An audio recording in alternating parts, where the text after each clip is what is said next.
many people are of the opinion that scientists can make direct measurements using this techniques of billions of years ages for rocks. And they use this then to discredit the history of the Bible. And this is really not the case. The physics behind radiometric dating is relatively straightforward.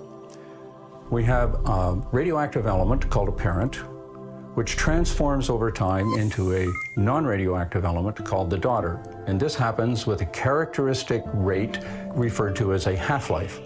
That's the length of time that it takes half the parent element to transform into an equal amount of the daughter element. So over time, the amount of parent in the rock decreases and the amount of daughter in the rock increases. Scientists can use very powerful machines to measure either directly the amounts of these two elements or their ratio, and this ratio then can be used in a theoretical calculation along with the half-life to calculate an alleged age for the sample. Let me give you some examples. Radioactive carbon-14 decays to nitrogen-14. Uranium decays to lead. Potassium-40 decays to argon-40. And all of these are used in radiometric dating. We don't actually measure the age with these methods. We actually are measuring the amount of these isotopes in the rocks or fossils. And it's an interpretation using certain assumptions about these amounts that give us the age. But the age is actually not measured directly. For many radiometric dating techniques, one of the assumptions is that there is no daughter element present in the rock when it is formed, which of course we can't know unless we're actually there and can take a sample of the rock immediately after it was formed and do an analysis. Now, a small amount of daughter present at the time the rock is formed, if the rock is actually billions of years old, will not have a very significant impact on the calculated age. But if the rock is actually only a few thousand years old, even a very, very tiny amount of daughter present at the time the rock is formed will have a huge impact and give the rock appearances of being billions of years old. Another assumption in radiometric dating is that the rate at which the parent element transforms to the daughter element has been constant over time.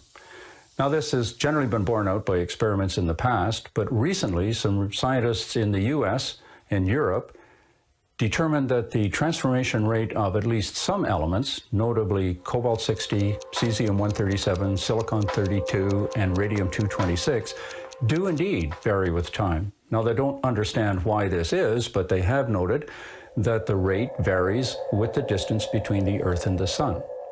Now, the importance of this with respect to radiometric dating is that the assumption that the transformation rate is constant is clearly not true in the short term, and therefore may well be not true in the long term, which of course would invalidate the calculated ages.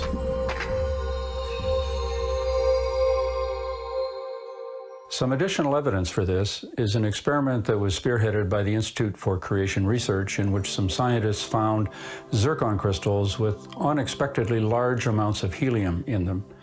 Now, helium is a byproduct of the decay of uranium-238 to lead-206, and based on the ratio of lead to uranium in these zircon crystals, the calculated radiometric age was 1.5 billion years. But helium escapes from these crystals very quickly, so if the crystals really were 1.5 billion years old, then essentially all of the helium should have escaped. So the large amounts of helium that were found indicate that the crystals can't be 1.5 billion years old, and maybe the transformation from uranium to lead-206 was faster in the past. A third assumption is that the rock has remained a closed system from the time of its formation. What that means is that no parent element or daughter element has been either added to or removed from the rock during its history by any number of potential chemical or physical processes. For radiometric dating to be valid, all of these assumptions must be true. If they are not, the results are not reliable.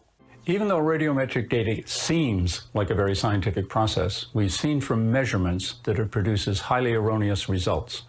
And due to the unknowable assumptions that are behind its normal application, it is unreliable and untrustworthy in many cases.